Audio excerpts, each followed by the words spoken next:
Dans des hôtels qui ont décidé de jouer la carte du verre. Balade à dos d'âne également. Un reportage signé Loïc Parmentier avec Gilles Jungler, Jean-Philippe Motte et Laetitia Cabouy. C'est un voyage dans le tourisme un peu différent. Ici, l'argument de vente, c'est la planète, ou plutôt son respect.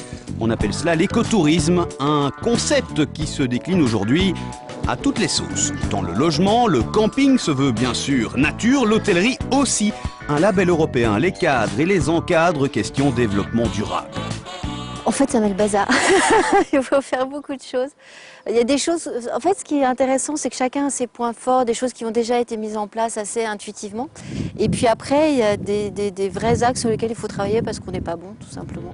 Concept à la mode, sans aucun doute, mais encore un peu flou. Les responsables de promotion du tourisme doivent s'adapter.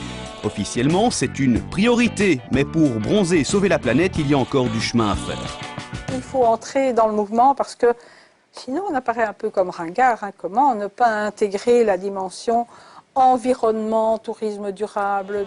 Nous partirons enfin à dos d'âne en compagnie d'écotouristes. Ils ont choisi cette nouvelle forme de vacances en opposition complète au tourisme de masse.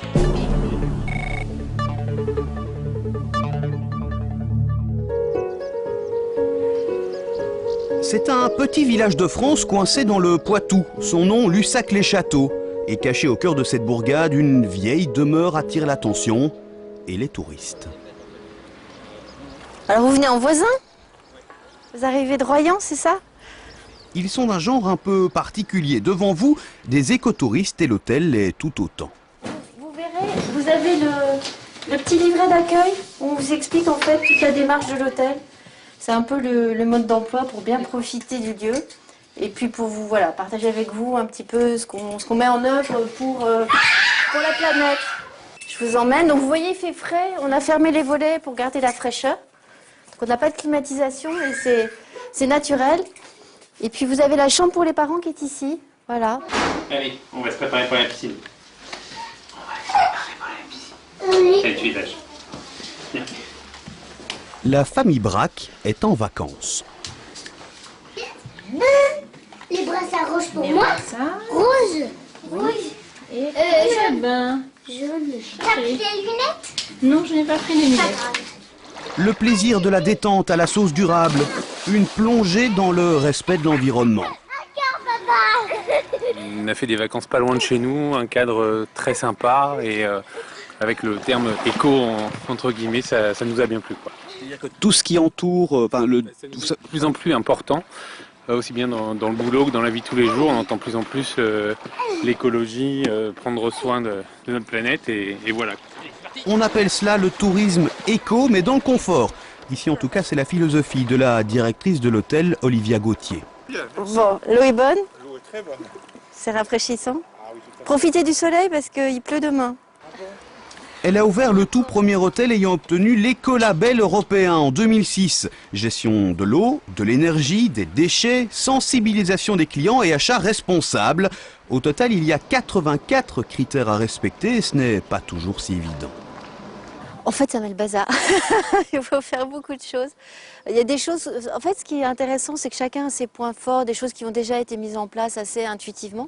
Et puis après, il y a des vrais axes sur lesquels il faut travailler parce qu'on n'est pas bon, tout simplement. Donc nous, on avait la chance d'avoir un bâtiment qui soit bien déjà bien avancé, bien dans la démarche.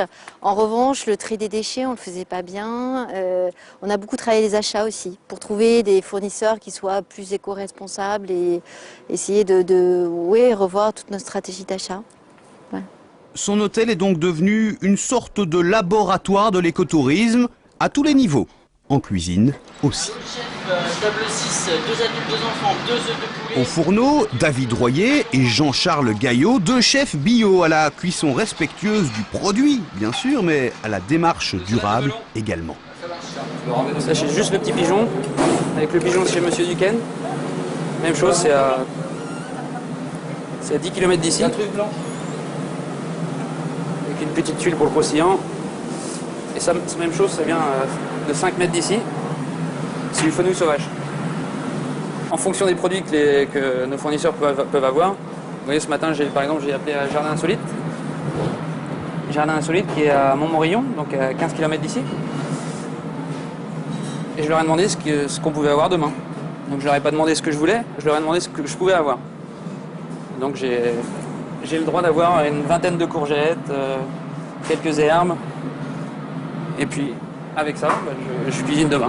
Mais avant demain, il y a le repas du soir pour nos écotouristes affamés. Tout ce qu'il y a dans leur assiette est produit dans un rayon de 20 km, histoire de limiter la consommation de CO2. Mais pour les enfants, c'est déjà l'heure de quitter la table et enfin se reposer. On y va? On va au dodo maintenant. Margot, Elle est où Margot? Elle est cachée? c'est bon, regarde. Tu vas la chercher et après on va au dodo. Allez hop. Allez, maintenant au dodo, d'accord? On y va. Allez, c'est parti. La nuit tombe sur cet hôtel éco. Quelques lumières fonctionnent encore grâce à l'énergie solaire accumulée. Pour le reste, économie, rien n'est épargné. Au petit matin, panier en main, nous retrouvons nos deux cuistots. Ils ont rendez-vous avec quelques légumes. Ça va très bien avec le boulot de cuisinier parce qu'on travaille, donc on produit nos légumes pour justement après les cuisiner, voilà. Donc je pense que ça s'allie un petit peu avec. On essaye de faire le travail de A à Z. Ouais. Pendant ce temps-là, à l'hôtel, les écotouristes se réveillent. Alors les filles, vous avez bien dormi? C'était leur toute première nuit, l'occasion pour nous de connaître leurs sentiments sur cette nouvelle forme de logement éco-durable. On n'a pas forcément envie de faire du camping. Enfin, voilà. Et puis c'est pas seulement de l'habitat qui se démonte. C'est pas parce que c'est en dur que c'est pas écologique. Et pour bien comprendre, visite avec l'architecte de cette rénovation. Donc tout a été réhabilité avec du double vitrage réhabilitation sur des menuiseries anciennes. Et puis comme vous le voyez ici, ça c'est un mélange de chanvre chaud. Panneaux solaires sur le toit, récupération de l'eau de pluie pour les sanitaires. Quant au chauffage, une vieille technique remise au goût du jour.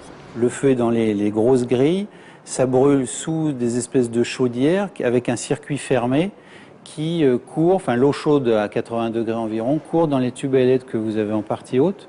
Donc en fait, ces tubes à LED se substituent en fait à un système de radiateur. Ce système-là chauffe environ les 400 mètres carrés de pièces de réception. Et comme cet établissement, les orangeries, au total en Europe, on recense quelques 200 hôtels labellisés. En Belgique, un seul. Nous revoilà d'ailleurs dans la capitale de l'Europe.